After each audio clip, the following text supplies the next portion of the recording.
We begin today's shir at the Mishnah that you'll find 3 lines from the top of Daf Mem Aleph. Before we begin the Mishnah, we would like you to take note of the diagrams that accompany this Mishnah on the side of the Gemara. Before we learn the Mishnah itself, it's good to get acquainted with the setup of the diagram. Notice the numbers in the diagram, they represent order of events.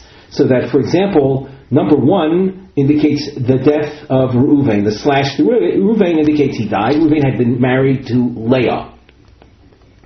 The number 2 indicates that Shimon, Reuven's brother, does chalitza, releasing Leah. It's also noteworthy that Shimon is married to Rachel as well. So when Shimon, after Shimon did chalitza, then Levi, you see stage 4, Levi then married Rachel, the other wife of Shimon. And Levi at stage 3, as we said, marries Rachel, and then Levi dies, leaving no children. What does Shimon do? So on the chart you see that Shimon in stage 5, he then does chalitza, releasing Rachel. And now the Mishnah. HaChoileitz liyavinto. And using the names from our diagram, Shimon does chalitza with Leah. V'nosa ochiv es achoisa. We made a mistake beforehand in describing the chart, so here's the chance to correct it. Shimon was not married to Rachel. Of course, he couldn't have been married to her. He had been married to her sister Leah. But you see that Levi, after Leah was released through Chalitza, Levi marries her sister. And then Levi dies. Choletzes velo misyavemes. Rachel will do chalitza with Shimon, but Shimon cannot marry her. In effect, Shimon is to Rachel. Rachel is achois chalutzaso. That's the sister of the one he did chalitza with. And achos chalutzaso, as we learned in our previous shiur, is a forbidden relationship. V'chein hamegarish es ishto v'nosa ochiv es achosa. Here we have a diagram where the double star appears. Reuven divorces his wife Leah. That's stage 1. And then the brother Shimon, he marries her sister. He marries Rachel. And then Shimon dies, leaving no children. So Rachel is a sister-in-law of Reuven.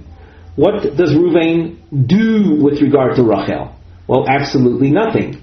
Hare zu ptura. This Rachel is called achois grushoso, the sister of the woman he divorced. That's a forbidden relationship. It's forbidden to the extent that you don't even need chalitza to remove her. She's a total erva. And that's why on our chart you see ptura. The Gemara will be asking, why does the Mishnah use the word v'chein? V'chein means and likewise. This case is not similar. The results are different. In the first chart, so we saw the need for Shimon to do something with regard to Rachel. Here we see, with regard to Rachel, the sister, nothing is done. So the Gemara will have to deal with that later. Shemeres Yavam shekidesh ochiv es achoisa. We have a woman that became a Yevama, and the brother did kiddushin. He married her sister. After the Yevama fell to Yibum, she was already eligible to be married by the Yavam. The Yavam marries, does kiddushin with her sister. Mishum Rabbi Yehuda ben Beseira Amru. In the name of Rabbi Yehuda ben Beseira, it was said. Before we go on with Rabbi Yehuda ben Beseira, we should look at the Rashi. Shomeres Yavam Shekidesh Echod Mino Achim Es Achosa Li'achar Shenoflo Zu Lifneim V'Huzkika Lahem. One of the surviving brothers, after the Yevama was already connected to them,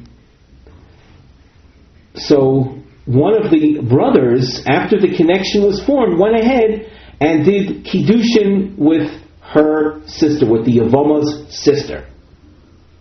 So in the name of Rabbi Yehuda ben Beseira, we continue in the Mishnah, Amru, Oimrim lo, we say to the brother that did kiddushin with the Yevama's sister, Hamtein ad sheyase ochicha maaseh. Wait until one of the other brothers does something. So in our situation, just to go over the case, you have Reuven died leaving a widow. He also is survived by a couple of brothers, Shimon and Levi.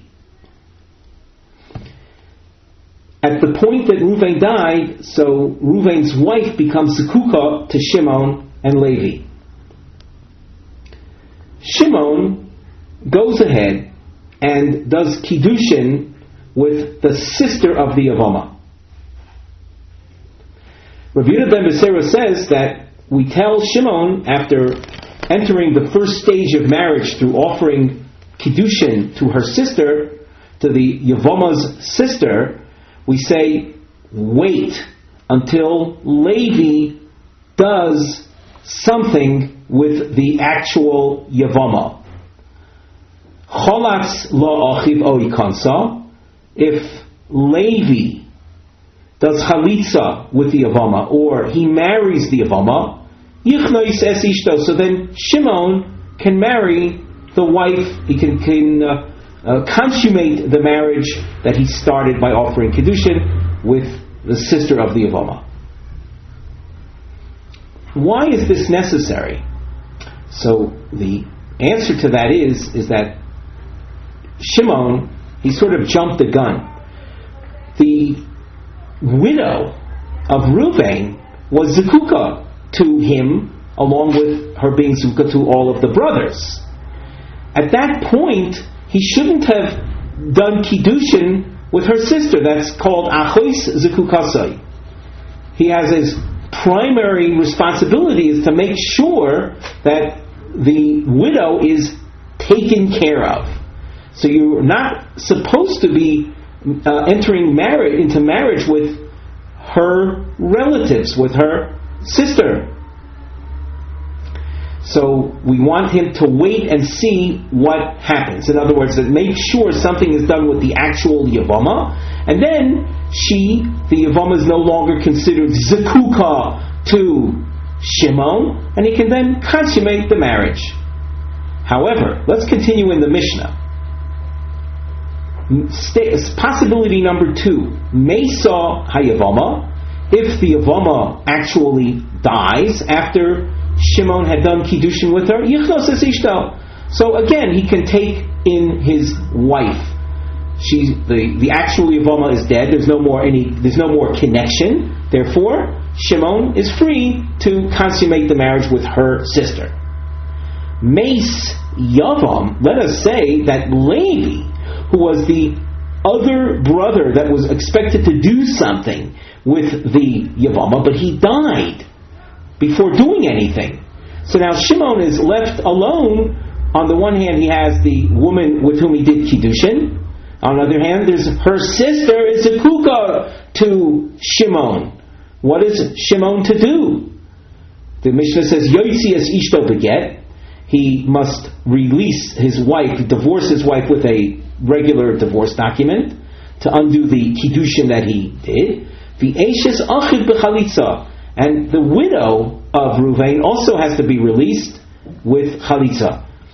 The Shimon will not be able to marry the Yevama at this point because she is achois grushaso. She is the sister of the one that Shimon just divorced.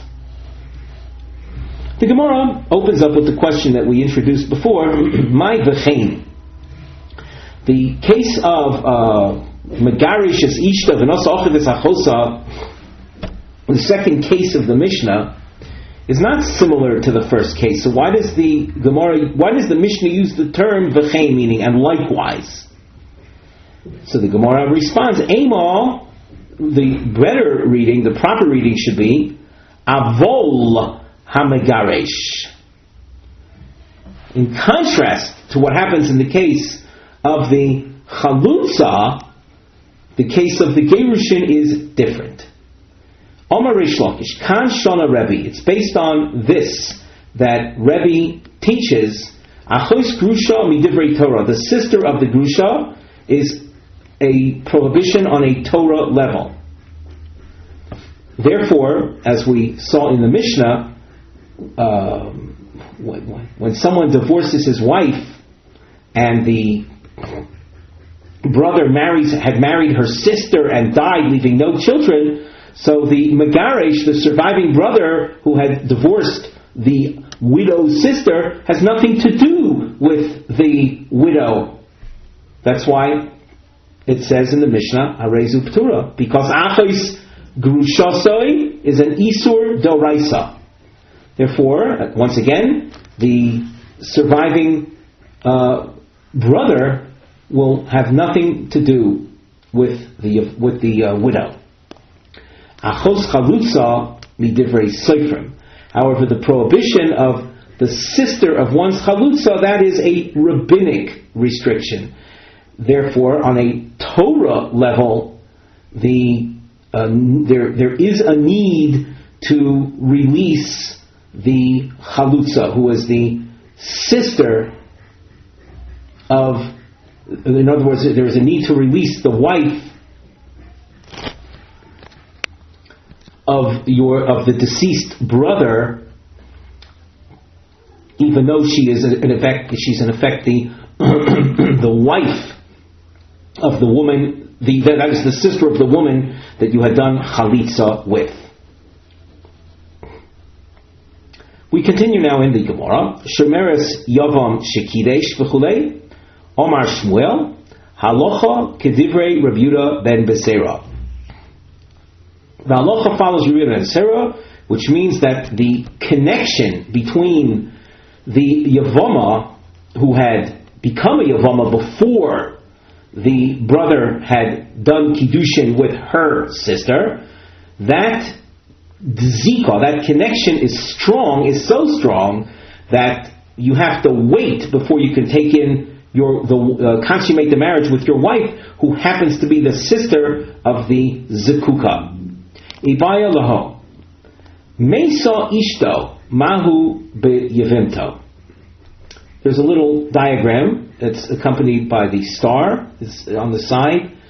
You see in that case, Ruvain and Shimon are brothers. Ruvain was married to Leah, and Ruvain died. After Ruvain died, Shimon had done Kiddushin with Rachel. And then Rachel died. That's after the death of Rachel. The question is, can Shimon marry Leah? That's what the Gemara's question of Mesa Ishto. That means, in this case, Shimon's wife died. Mahu bi'avinto. Can he marry Leah? Rav Rabbi Chanina. Actually, before we go on in the Gemara, let's also glance at the side where we have a topic heading. Shemeres Yavam Shekidesh Achiv Es Achosa Umeso Harusa Mahu B'Yavama Achshav. Can he do Yibum now? So Rav of Rabbi Chanina, the Amri Travayu, Mesa Ishtoi Muter B'Yavimto. At the point that following our diagram, at the point that Rachel dies, So Shimon can now do Yibum with Leah. We should note, again, by way of order of events, when Reuven died, Leah became skuka to Shimon, so that Shimon could have married Leah at that point. However, Shimon did kiddushin with her sister. Well, at that point, he can't then marry Leah as well. But Rachel, the sister, died, leaving open the possibility, if you will. So, does that enable Shimon to marry Leah? So, Rav and Rav Hillel say, Meisa ishto muter v'yavimto, that Shimon can marry Leah. Shmuel Ravasi Gamitravayu Meisa ishto osur v'yavimto. They say the contrary, that he cannot. Omar Rava, my taimo the Rav. What is the basis of Rav saying that Shimon can marry Leah?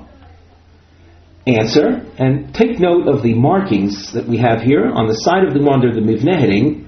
The house shape represents a ma'akav, an attempt to keep track of a change in direction of thinking each time.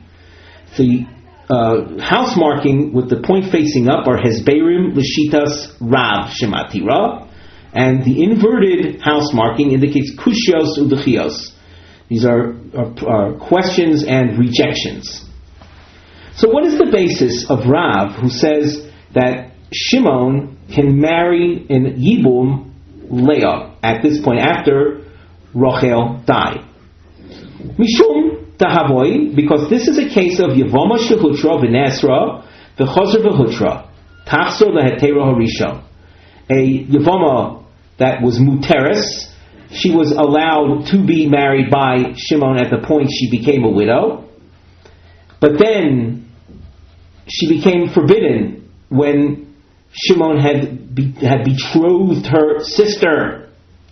The Chazar v'Hutra, well, and then she became muteris again. It means Leah became muteris again when the Arusa died, when the betrothed woman Rachel died.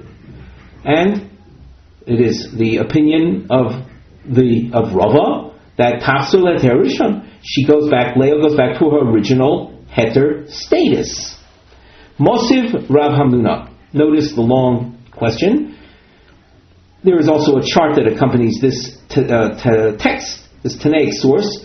The source reads, Shloisha Achim, Shnayim Nesuim L'shtei Achoyos, Be'echad Mufneh. So, on the chart you can see Reuven, Shimon, and Levi. Those are the three brothers.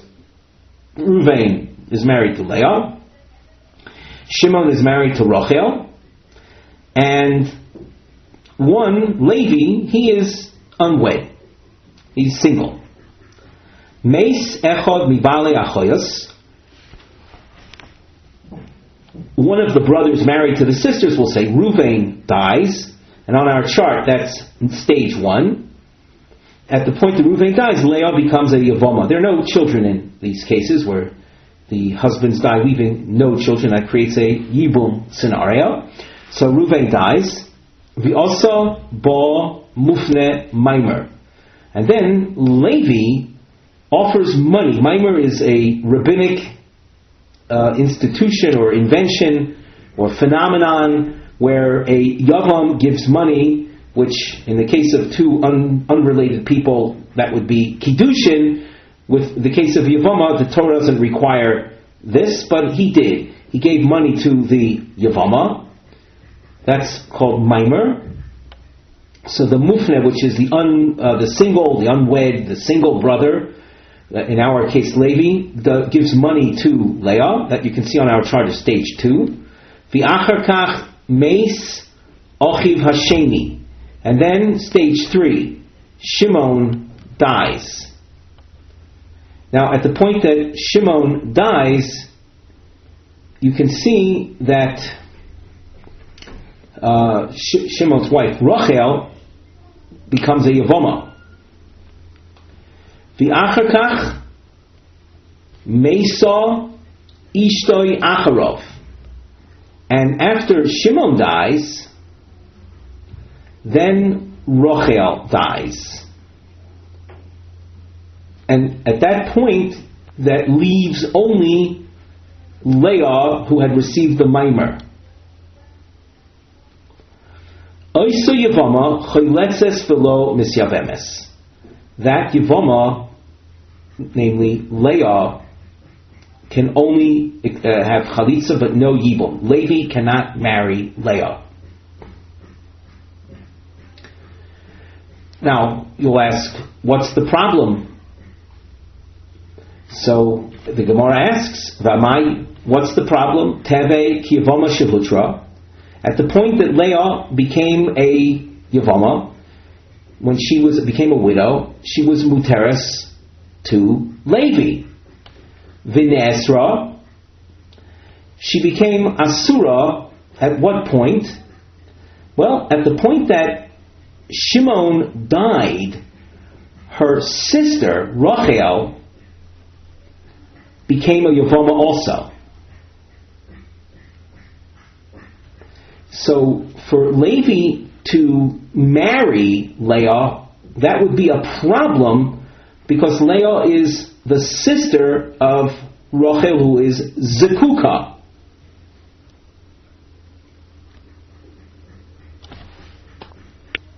That is called Achois Zekukasoi. So for Levi to marry, even though he had done Maimer with Leah, for him to consummate that marriage after Rachel had become Zekuka, that's a problem. That's what we call Ne'esra. But then Rachel dies. She is out of the picture. If the analysis that Rava gave us before was correct, that Yevama Shehutra V'Nesra V'Chos V'Hutra goes back to becoming Muteres, so why don't we say that over here? Let Leah consummate the marriage with, let Levi consummate the marriage with Leah. Ishtik. So Rava, upon hearing this question, remained silent. Lebasar Denafak, after Rav Hamnuna, who raised the question, after he exited, Omar, so Rava says, Amai lo amrislei, why didn't I say to him, Rabbi Elazar he, the Tanakh source, the Mishnah from which you asked on me, that's according to Rabbi Elazar the Omar, who holds Kevon Shomdol of Shah Achas Be'isr, when a person is in a state of prohibition, even for a moment, Nezra Olav Oilamis, the Isser remains permanent. In other words, Rava could have said that the source that you're asking on me is a minority opinion, the opinion of merely Rabbi Elazar, and that's not significant enough to reject what I had said to explain Rav. Hodar Omar, notice the inverted house. And then Rava said, Amor the Omar Rebbe Elazar Heicha de lo Chazia b'shas nefila. That which Rebbe Elazar says, that a person who had been in a state of Isser for a moment remains permanently Asr, that's where they were not fit initially. Namely, before they became eligible for Yibum, they were already Asr.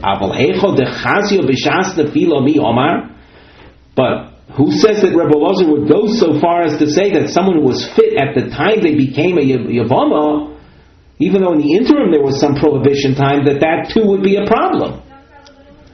So that at this point, to deflect the question from the case of Shloisha Achim based on Shitas Rebbe Elazar is not sufficient. So there's a problem. Hodar Omar, and then Rava came back and says, notice how the house is now point facing up.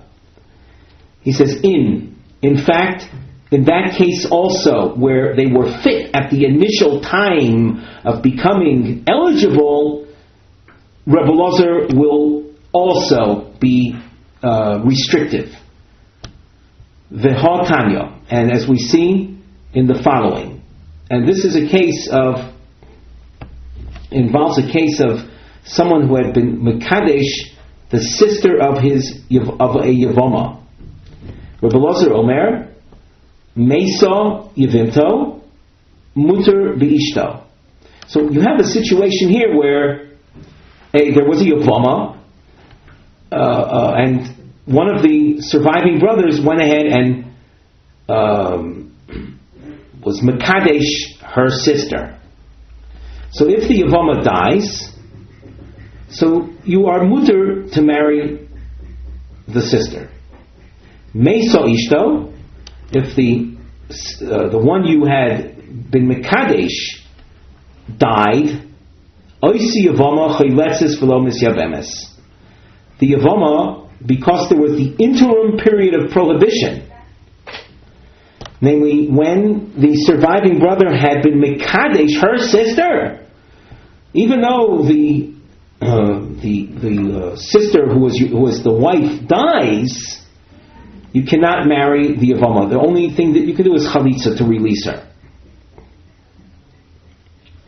So that at this point, in terms of the back and forth of the Gemara, the Shakla V'Tayr of the Gemara, Rava had deflected the challenge to his explanation from the Mishnah of Gimel Achim by labeling it the opinion of Rebbe Elazar.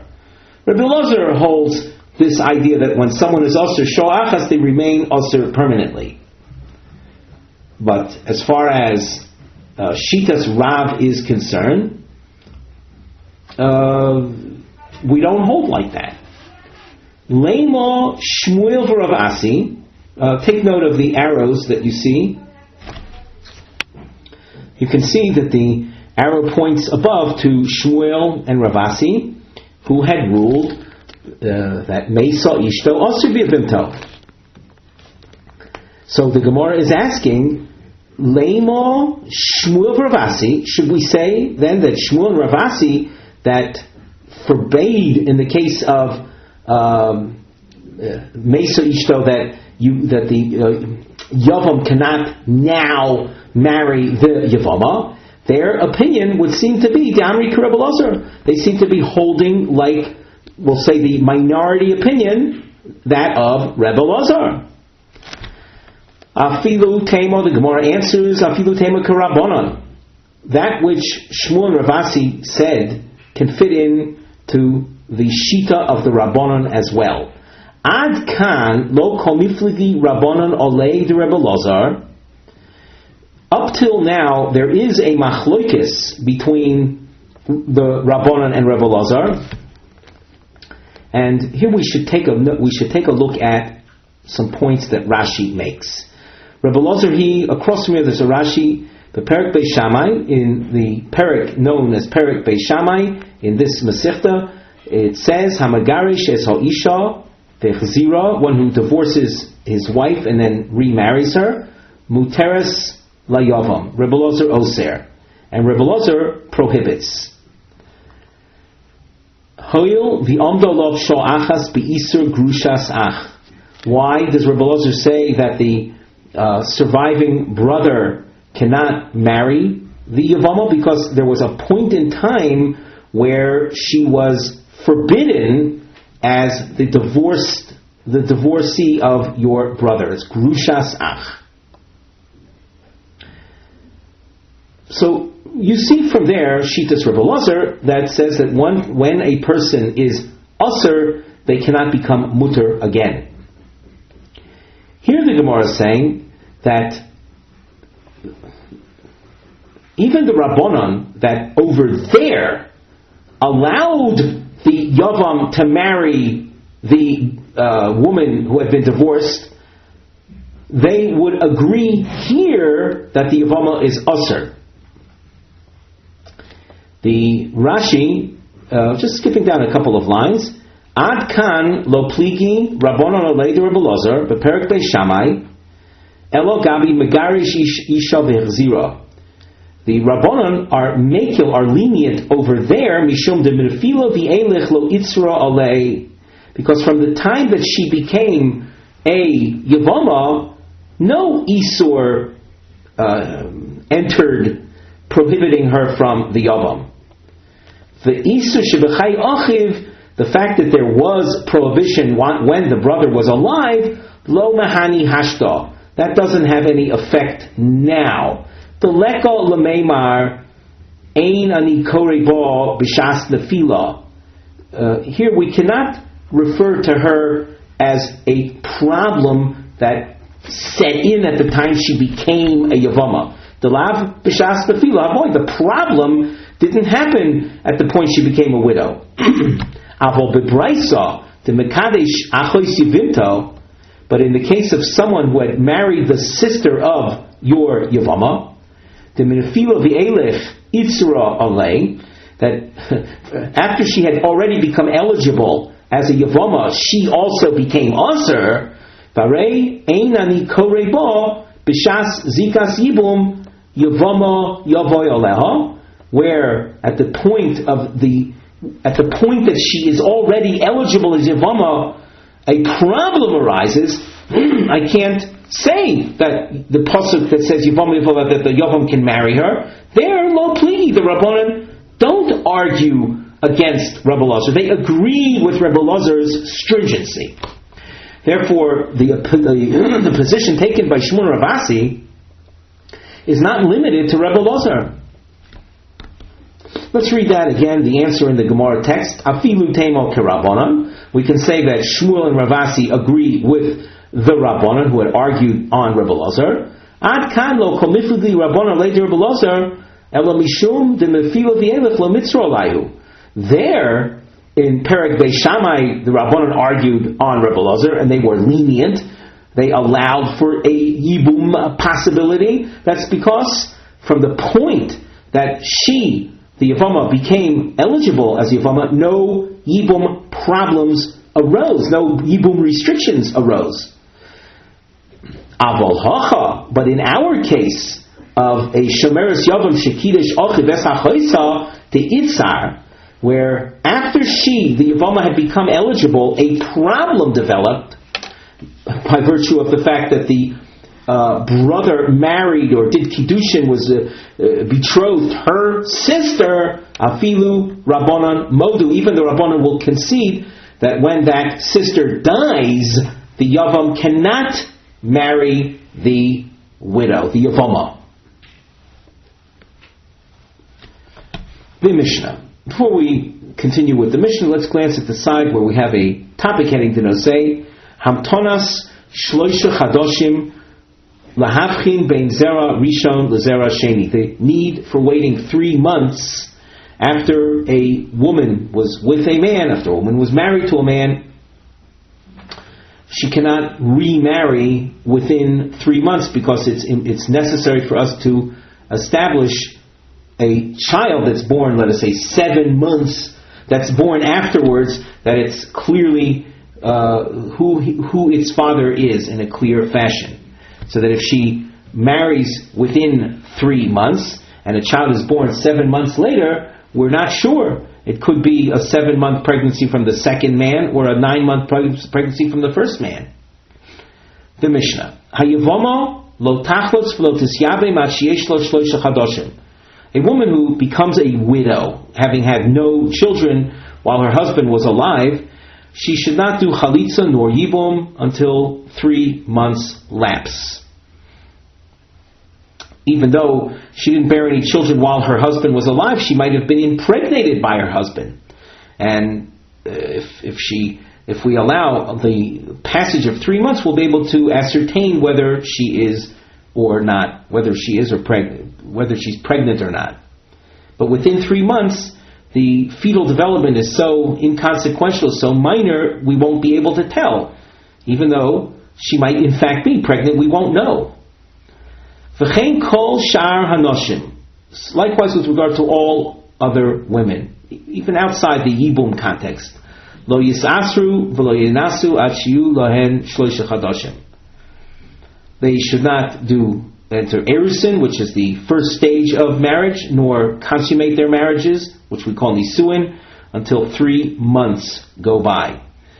Echad besulos ve'echad bulos. This applies to virgins. It applies to women that have already cohabited.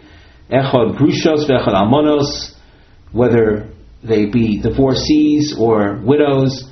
Echad nesuos ve'echad arusas, whether they have consummated their marriage or only in the first stage of the marriage we call erusin, where the couple have not cohabited.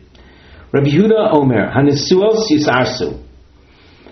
A woman who had been married in a full marriage, consummated fashion, and the husband dies, so they don't have to wait 3 months for erusin to take place. Erusin is merely the giving of money from the second man, the new man, to the woman who had been a nesua, but they're not going to be cohabiting. So there's nothing wrong with doing erusin within the 3 months, according to Rabbi Yehuda. For arusas, a woman who had been an arusa, having not consummated her marriage with the first husband, Yinasu, they can marry immediately. They can marry a second husband and consummate the marriage, because there's no chashash, there's no suspicion of her having been impregnated, because she had only reached erusin with the first husband. Chutz min arusas shebeYehuda, with the exception of arusas in the Yehuda region of Israel. The land of Israel is divided into several regions. One of them is Yehuda, because they had a practice over there of the arusas would be in private before the actual consummation of the marriage. They would spend time in private with their husbands, with their orus, the man that had betrothed them. So in that region, we don't want the arusas of Yehuda to enter nisuin immediately. In other words, if the orus had died, she shouldn't enter nisuin immediately with another man. It may shalibo gaspal, because there is a possibility of extreme closeness, which might have resulted in actual intimacy with that orus. Rabbi Yossi Omer. Rabbi Yossi is a comment referring to the Nisuos. Kol Hanoshim Yisarsu, all Nisuos, all women that had consummated marriages but had been divorced, they can enter erusin without waiting 3 months. Chutz min ho'almona, except for the case of a nesua who became a widow. She wasn't divorced, she became a widow. So in that case, Rabbi Yossi says we don't want her doing erusin, mipnei ha'ivul, we're at the top of Amid Beis, because of the fact that she is a mourner. So we're not going to allow for immediate erusin on her part. Rashi at the top, mipnei ha'ivul, avelus, mourning. V'hai kol hanoshim yisarsu, the expression that he said all women can enter erusin, lav limute arusa linose. It's not coming to exclude the case of an arusa entering, a woman who had been an arusa with a first husband, of actually consummating marriage with a second husband. The Hasam Rabbi Yehuda Svirole, in that case he holds like Rabbi Yehuda, the Gabi Havchona, regarding determination of who the father is. Rabbi Yossi Mekel Tfei Rabbi Yehuda. Rabbi Yossi is more lenient than Rabbi Yehuda. Kedamar b'shili Gemara b'dar b'achim. Elo ba'avelus aseh flugile. But regarding the case of avelus, where there's this additional factor that the nesua happened to have become a widow, where she's in mourning, so we don't allow her to enter erusin immediately. That would be a violation of the rules of mourning.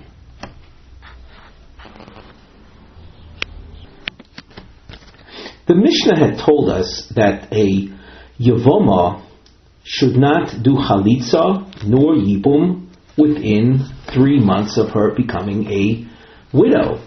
We can understand why she doesn't do yibum within 3 months, because then you'll have the problem of establishing who was the father. Bishlama, the Gemara at the top line says, Bishlama lo tisyabim shema yeh havlad ben kayoma v'kopoga b'isur eishesach doraisa. We understand why she shouldn't do Yibum within 3 months, because she might bear a child that will survive, a Ben Kayoma, and that child might be the son of the first husband, making the second husband, the Yavam, the brother of the deceased, strictly forbidden to her, on the grounds of being an Eishes Ach. She is the brother of his wife, which is a prohibition on a Torah level. Why shouldn't he simply be able to do chalitza, release her within the 3 months? Leimo teve tiyufta de Rav Yochanan. Let us say, by the fact that the Mishnah says no chalitza within 3 months, is a refutation of Rav Yochanan's opinion. The Omar, Rav Yochanan has been known to say, we learned this earlier in the Masechta, chalitzas meuberes shmo chalitza. Rabbi Yochanan holds that the chalitza done with a woman who is pregnant is an effective chalitza. Here, we are concerned maybe she's pregnant, and the chalitza that you would do is not effective. Hence the Mishnah says, do not do chalitza within 3 months, because of, as we said, she might be pregnant, and a chalitza of that nature would not be effective. Hence, against Rabbi Yochanan. The Gemara asks, V'lav mi osvine Rabbi Yochanan charazimna. Did we not already refute Rabbi Yochanan at the beginning of the parak? In other words, wasn't he rejected already once? Why the need to reject his opinion a second time? So the Gemara says, Lema meha nami teve tiyufta. Let us say, okay, it's true that we rejected him already once. Let us say that this too will be a rejection. And if you'll ask, why do I need to spell that out twice? Rashi explains the practical nafkamina, the practical outcome of this would be that if we are able to answer the first objection to Rabbi Yochanan, this will remain an objection anyway. So shall we say that this too is an objection to Rabbi Yochanan? Lo. That we're not going to say. Granted that at the beginning of the parak we rejected Rabbi Yochanan, but not from this source. And here we have diamonds which are featured on the side under the Mivneh heading, explanations as to why not to do chalitza within 3 months. Hocha hainu taima. Here, the reason not to do chalitza within 3 months, Shema Yehei Vlad ben Kayoma. Before we continue, let us just repeat the main point. Rabbi Yochanan said that a chalitzas muberes is an effective chalitza, but here there's a reason for not doing it within 3 months, something that even Rabbi Yochanan would agree with. And that is because the Vlad might turn out to be a living child. And if the Vlad is a living child, so then the chalitza was no need for the chalitza. It's a worthless chalitza. It is of no value. She was never connected to the Yavam. V'nimseis atomatzricha kruz lekahuna. And as a result, you'll have to provide an announcement regarding her kashrus, her heter to marry a kohen. Now, as you may know, a kohen is forbidden to marry a real chalutza.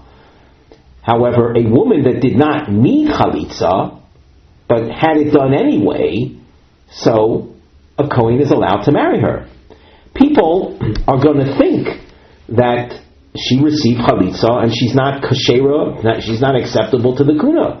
So if we do chalitza within 3 months and she bears a child, and that child will end up being the child of the first husband, we'll then have to have an announcement indicating she's not a real chalutza. So the Gemara asks, so why not have that? Let us do chalitza within 3 months. If she gives birth to a living child, a child of the first husband, so we'll announce to the world of Kohanim that she is not a real chalutza because she had a child from the first husband. The Gemara answers why we don't take that approach. There might be people that saw the chalitza, that were aware of the chalitza, and do not hear the announcement. Umifsalua min hakuna, and they will conclude that she's unfit to the kahuna. Teinach almona. This explanation makes sense when you're dealing with an almona. Let us say, however, that the deceased who left a surviving brother happened to have married a grusha, a woman that had previously been divorced from another husband, who, as a result of being a divorcee, she was already unfit to the kahuna. Why shouldn't we allow a woman like that, when she loses her husband, her second husband, leaving no children, why shouldn't we allow chalitza to be done with her? So the Gemara asks, Gerusha ma'iko lamemar, why shouldn't there be chalitza within 3 months with a woman like that, who had been a grusha, was anyway unfit to the kahuna? Answer: Mishum de mafsid law mezoinos. There's another consideration. A woman who becomes a widow and is, we'll say, zukuka liyibum, for the first 3 months, a woman is entitled to draw sustenance, support from her husband's estate. If she does chalitza, she loses that support. And a woman like that, she can't marry within 3 months because of the need to establish who the father is. So we tell, the halacha says that she doesn't do chalitza within the 3 months, so she's able to derive maximum benefit from her deceased husband's estate. Teinach nisua. Gemara says that explanation is effective to explain the case of a woman who had consummated her marriage with the deceased husband. She is someone that's entitled to the mezonos, the sustenance, the maintenance, the support from her husband's estate. Arusa grusha ma'iko lamemar. What about a woman that had been only an arusa to the deceased husband and had already been a grusha from a previous husband? Ma'iko lamemar, why shouldn't she be able to do chalitza within 3 months? As far as the kahuna consideration is concerned, well, she was a grusha anyway, and therefore there's no need for the announcement to the kahuna. As far as the mezonos consideration, if she becomes a Yevamos from having been only an arusa to the first husband, she doesn't get mezonos anyway. So we haven't explained in a full fashion why there's a blanket objection to chalitza done within 3 months of the death of her husband. Ella mishum de Rav Yossi de Sanya. So the explanation is going to be based on Rav Yossi's teaching. An incident involving a man that came to Rav Yossi, and he asked, can I do chalitza and release the Yevamos within 3 months of her becoming a widow? Amarle lo tachlos. No, do not do it. v'tachlo tzuma b'kach. Well, why not do it? What's there to lose? Kora alav mikra zeh. Rabbi Yossi referred to him the following pasuk in Lo Yachpots. The pasuk describes a yavam that doesn't want to marry her, and then he goes ahead and does chalitza. Ha'im chafetz yibeim. But if he does want to marry her, he does yibum. That's as far as the pasuk. And Rabbi Yossi derives a rule. Kol ha'oila yibum oila lechalitza. V'chulei. And the v'chulei would tell you anyone who's not oila yibum is not oila lechalitza. There's an inherent relationship based on this gzeras hakosuv that anyone who was fit to do yibum is likewise fit to do chalitza. But someone who was not fit to do yibum, that is, as we saw at the very beginning, within 3 months we can't allow the yavam to marry her because of the possibility of her having been impregnated by the deceased husband, and therefore she's not eligible to do chalitza. Mosiv Rav Chinina. The objection lasts a couple of lines. You can see the long question marking. The source says, Hasfeikos cholsos veloi misyabmos. My sveikos, ilema safek kedushin. If we're talking about someone that was safek, whether they were married or not. So that, let's imagine a case you have two brothers, Ruvain and Shimon. Ruvain threw money in the direction of a woman. There's a suffix whether the money reached closer to her or remained closer to him. If it's closer to her, so she's considered married. If not, she's not married. And then the husband that threw the money, suffix husband, he dies. Why would the source say about a case like that, lo misyabmos? Amai lo misyabmos. Let yibum take place, and there's nothing to lose. If it's a real husband, so he's a yavam. If he was never married to her, so he would be the first time marriage. It's not as if he's marrying his brother's wife when his brother never married her. Elolav. What must then be the meaning of the word sfeikos in this source? Safek shekidesh achas mishtei achoyos v'eino yodeya eizo mehen kidesh. The case is a man who is in doubt as to which one of two sisters did he marry. There's a Rashi toward the end of the narrow line. So you have again Ruvain and Shimon. Ruvain is in doubt as to which one of the two sisters did he marry. Shtehen cholsos v'misyabmos. Both of these women will do chalitza. Of course, when Ruvain dies,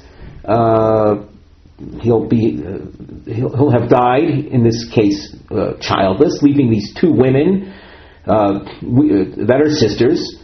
So they both do chalitza with the surviving brother Shimon.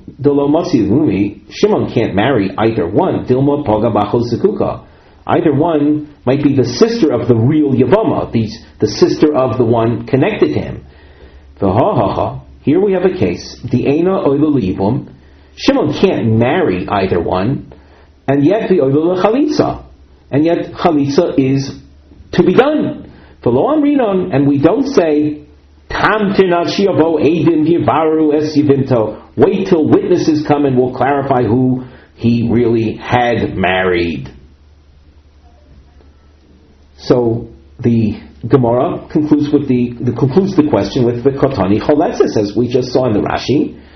Here we have a case where chalitza is not an option. That is, yibum is not an option. He doesn't know which one he married, and each one of them might be the sister of the real wife.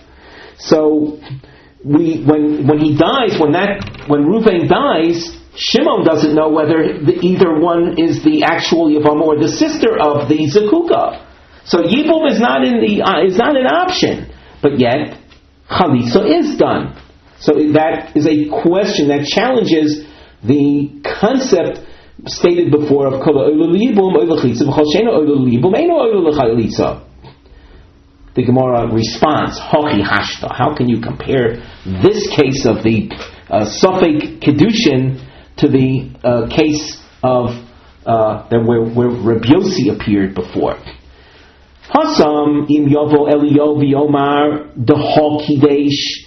In the case of the Safek Achas Mishtei Achoyos, if Elio Hanavi would come and say which one he really had married, so Bas Chalitza v'Yibum, she is fit for Chalitza and Yibum. In other words, there's nothing inherent in the woman that prevents Chalitza Yibum. The only problem is there's a doubt concerning whether she had been married or not.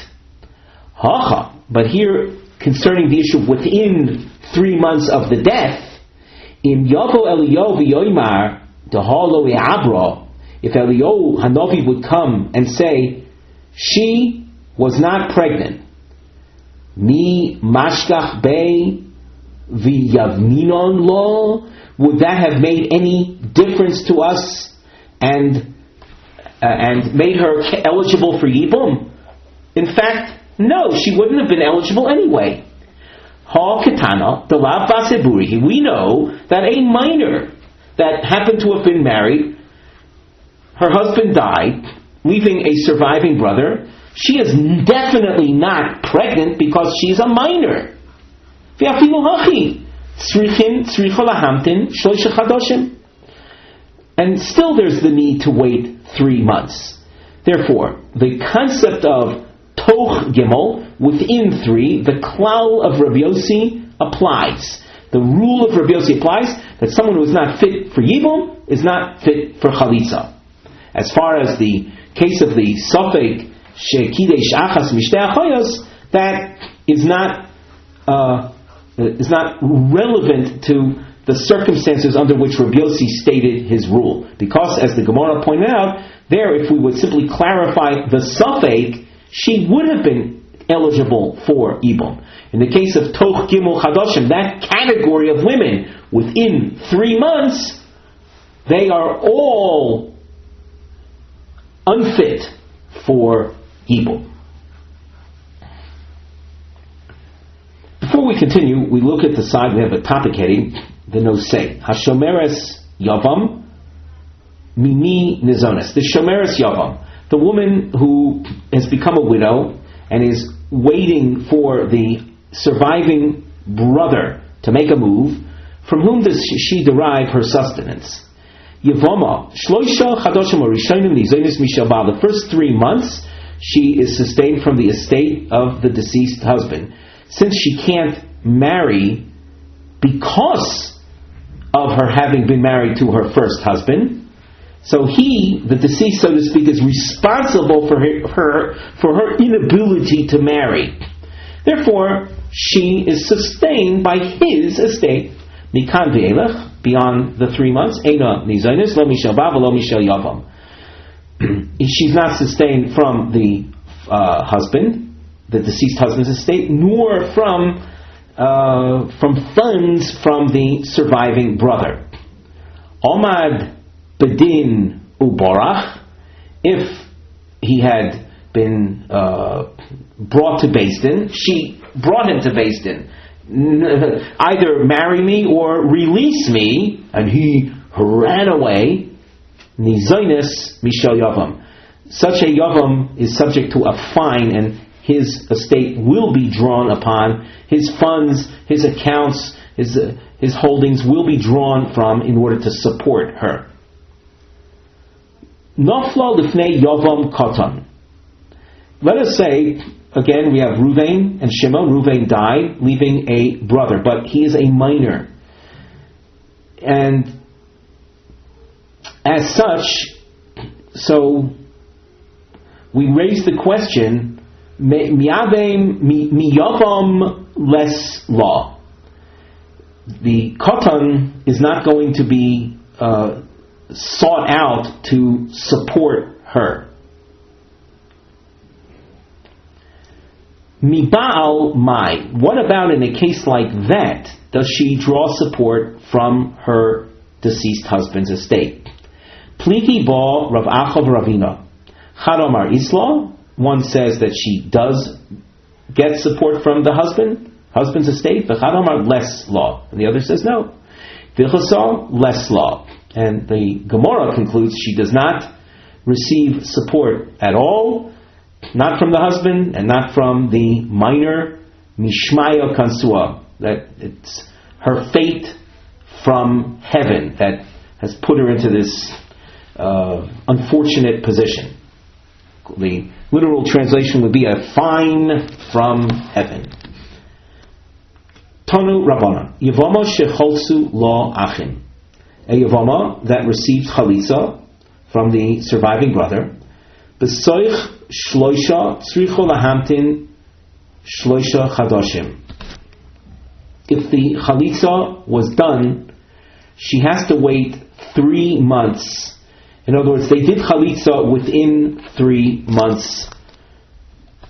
Even though we saw that should not be done, it was done. She has to wait 3 months. Rashi adds over here, from the day of the death of her husband. Li'achar shloisha, if the chalitza was done after 3 months from the death of her husband, ein tzricha lahamtin shloisha chadashim. She doesn't have to wait 3 months. Have hagimel chadashim shamru, the 3 months that we're speaking about here, mishas misas habal v'lo mishas chalitzas hayavam. The 3 months that she has to wait are 3 months from the death of her husband, but not 3 months from the time of the chalitza. Maishna miget. The Rav Omar Mishas Nesina Ushmuel Omar Mishas Ksiva. What is different between the case of the Yevama and the Chalitza from the case of a divorcee, a woman who is divorced? There's the need for waiting 3 months. And the 3 months, according to Rav, is from the time she receives the get. Even though from the time the get was written, which is earlier, she was not with her husband. She wouldn't have been in intimacy with her husband because that would have ruined the get.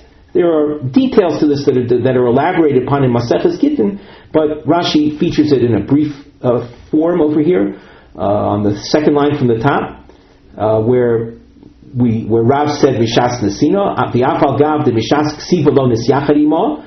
We know that from the time it started to be written, and there could be a gap in time from the time the get is written till the time it's actually given to her. So from the time that it started to be written, the man, the husband, cannot be together with his wife. The im kain havele get yoshan, that would render the get unfit, being called a get yoshan, which we'll just classify right now as an unfit get.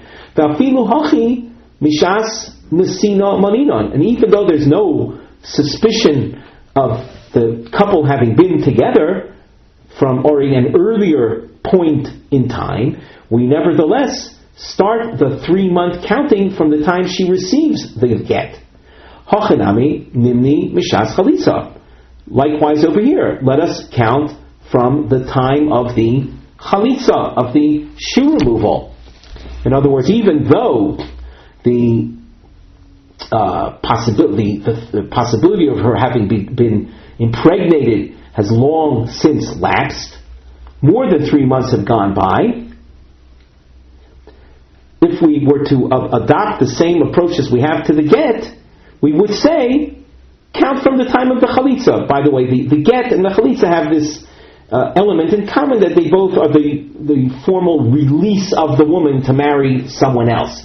So in the case of get, we see that the 3 months that are required is from the actual receipt of the get, even though the chashash, the suspicion of her having been pregnant, expired already beforehand. The Gemara answers, Omar Rava. Kal v'chomer. Rava explains why, in the case of chalitza, we don't require waiting from the time of the actual chalitza, but simply from the time of the death of the husband. And how do we conclude that thusly? So Rava says it's through kal v'chomer logic. Isur kores hitarta. The isur kores referred to here is we call eshes ach. The yavam the Yevama, that is, the widow, is an eshes ach, is the wife of his brother. That's an erva. In the case where there are no children, so the Torah allows the yavam to marry her as immediately at the conclusion of 3 months from the death of the brother. So after 3 months from the death, we allow yibum to take place. Isur lav lo kol shekain. All the more so then, we can allow the yevama 3 months after the death of the husband to marry someone else, marry lashuk. The worst case scenario is that guy from the shuk is marrying a woman that didn't receive chalitza. That would be called yevama lashuk. That is a low-level prohibition relative to the Isur Kores. So we know that death of husband plus 3 months allows yibum, actual yibum, to take place. So death of husband plus 3 months will certainly allow her to marry someone else.